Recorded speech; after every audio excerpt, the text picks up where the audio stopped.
ஓம் ஹ்ரீம் பைரவி க்ளாம் ஹ்ரீம் ஸ்வாஹா. நிறைய பேர் அஸ்ட்ராலஜர்ஸ் இருக்காங்க. சனி பத்தி, செவ்வாய் பத்தி 1 or 2 hours பேசுற மாதிரி இருக்காங்க. ஆனா ஒரு உண்மையான ஜோதிடர் எப்படின்னா, நீங்க ஒரு பர்த் டீட்டெயில்ஸ் கொடுக்கும்போது உங்க ஜாதகம் பார்த்து உங்க பாஸ்ட்ல நடந்திருக்கிற சில ஈவெண்ட்ஸ் அவர் சொல்லணும். எதுக்குன்னா, பாஸ்ட் சொல்றவர் உங்க ஃபியூச்சர் கூட சொல்லுவாங்க. இது ஃபர்ஸ்ட் லாஜிக். ரெண்டாவது இந்த 2-3 ஈவெண்ட்ஸ் அவர் சொல்லணும். எப்படின்னா, நீங்க நல்லவர் இந்த மாதிரி ஒரு ஜென்ரலா சொல்றது இல்லை. பர்டிகுலர் ஈவெண்ட் இந்த டைம் பீரியட்ல நடந்து இருக்குன்னு சொல்லணும். நீங்க அவர் ஏதாவது படிச்சிருக்கலாம், எந்த அஸ்ட்ராலஜி சிஸ்டம் ஆனாலும் கூட அவர் யூஸ் பண்ணிட்டு இருக்கலாம். ஆனா அவர் பாசிட்டிவ் ஈவெண்ட் சொல்லிதான் ஆகணும். அதுக்கப்புறம் நீங்க கொடுத்திருக்கிற அந்த டேட் ஆஃப் பர்த் வச்சு அங்க இருக்கிற லக்னம் என்னன்னு ஃபர்ஸ்ட் கண்டுபிடிக்கணும்.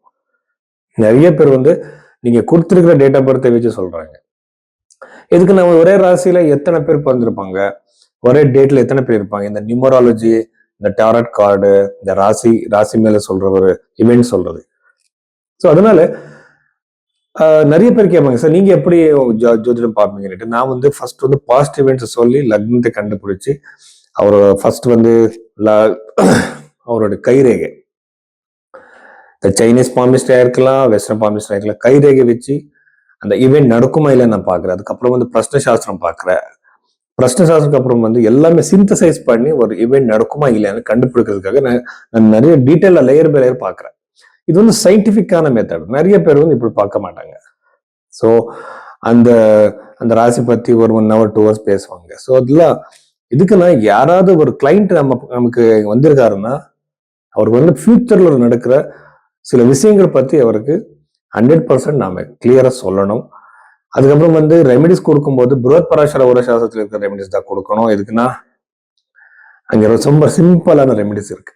பெருசான பூஜை, ஜெம் ஸ்டோன்ஸ், இந்த கருங்குழி மாலா, இந்த ருத்ராட்சி எல்லாமே இல்லை. தானம், மந்திர ஜபம் தான் இருக்கு.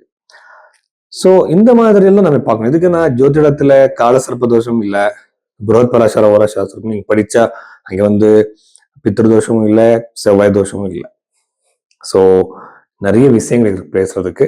ஸோ இப்படி உங்க ஜாதகத்தை சயின்டிபிக்கா பாக்குறதுக்காக நீங்க பைரவி ஆஸ்ட்ரோல நீங்க உங்க கன்சல்டேஷன் புக் பண்ணலாம். மிதுன ராசி 2026 மார்ச் 22க்கு அப்புறம் இந்த மிதுன ராசியில பிறந்தவங்க என்னென்ன பாசிட்டிவ் நெகட்டிவ் இருக்கு பார்க்கலாம். ஃபர்ஸ்ட் திருமண யோகம். கண்டிப்பா நீங்க நினைக்கிற மாதிரி, நீங்க எக்ஸ்பெக்ட் பண்ணிட்டு இருக்கிற மாதிரியே உங்களுக்கு ஒரு ப்ரொபோசல் வரும். வெயிட் பண்ணுங்க. திருமண யோகம் 100% இருக்கு. நீ பொண்ணா இருக்கலாம், ஆணா இருக்கலாம். ஆனா கண்டிப்பா ஒரு கல்யாணம் அமையும் உங்களுக்கு. இப்போ இந்த ஏப்ரல் இருந்து ரொம்ப நல்லாவே இருக்கு. அதுக்கப்புறம் குரு கிரகம் தன்னோட பாவத்தை சேஞ்ச் பண்ணாலும் கூட திருமண யோகம் கண்டிப்பா இருக்கு. செகண்ட் மேரேஜ் யோகம் யாரு ட்ரை பண்ணிட்டு இருக்கீங்களோ அவருக்கு நல்லதா இருக்கு. அதுக்கப்புறம் குழந்தை யோகம் கூட இருக்கு. சந்தான யோகம் கூட ரொம்ப நல்லாவே இருக்கு. ஏன்னா குரு லக்னத்துல ராசில இருந்து பஞ்சம பாவம், நவம பாவம் பார்க்கும்போது கண்டிப்பா உங்களுக்கு அந்த ஒரு சந்தான யோகம், திருமண யோகம் கண்டிப்பா இருக்கு. ஏதாவது தூரத்துல இருக்கிற ஏதாவது ஒரு கோவில், ரொம்ப ஒரு சக்தி இருக்கிற ஒரு கோவிலுக்கு நீங்க போவீங்க, அந்த யோகம் கூட இருக்கு. தசம பாவம் நாம பார்த்தா தசம பாவத்துல இருக்கிற பிளானட்ஸ் கண்டிப்பா உங்களுக்கு நெகட்டிவான, எதுக்குன்னா தசமாதிபதி குருதான். ஆனா இது நிறைய பேருக்கு புதுசான ஜாப் கொடுக்குற சான்சஸ் இருக்கு. நிறைய பேர் ஜாப் விட்டுட்டு வேற ஜாப் தேடிட்டு இருக்கீங்க, அவருக்கு ஒரு புது ஜாப் கிடைக்கிற சான்சஸ், அந்த சூட்டபிளான ஜாப் கிடைக்கிற சான்சஸ் இருக்கு. இன்டர்வியூ கொடுத்துருப்பீங்க, அந்த இன்டர்வியூஸ்ல கூட உங்களுக்கு சக்சஸ் இருக்கு. அதுக்கப்புறம் வெளிநாட்டு ஜாபுக்கு தேடுறீங்களா, அங்கே கூட சக்சஸ் இருக்கு. ஸ்டூடெண்ட்ஸ் ரொம்ப நல்லது. கவர்மெண்ட் ஜாப் யாராவது தேடிட்டு இருக்கீங்க, அவர் எல்லாருக்குமே ரொம்ப நல்லது. அதுக்கப்புறம் இன்னொரு விஷயம் என்னன்னா, அண்ணத்தம்பிங்களுடைய பூர்வீக சொத்துக்கு சம்பந்தப்பட்ட பிரச்சனைகள் ஏற்படும். சண்டைகள் கூட நடக்கலாம், ஜாகிரதையா இருங்க. அன்னெசரி ஜெர்னிஸ், டிராவல்ஸ் இருக்கும், அவாய்ட் பண்ணுங்க.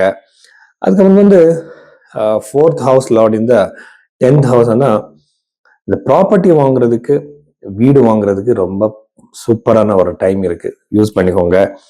அந்த தாட்ஸ் வரும்போது அந்த எல்லாமே அந்த என்விரான்மெண்ட் கிரியேட் ஆகும். அதை நீங்க சரியா யூஸ் பண்ணிக்கணும். அதுதான் இம்பார்ட்டன்ட். நாம எந்த டைம் பீரியட்ல எப்படி அதுக்கு ஒரு முடிவுக்கு வர்றோம்ன்றது தான் இம்பார்ட்டன்ட். ஸோ இவ்வளவு விஷயங்கள் மிதுன ராசிக்கு சம்பந்தப்பட்ட விஷயங்கள்.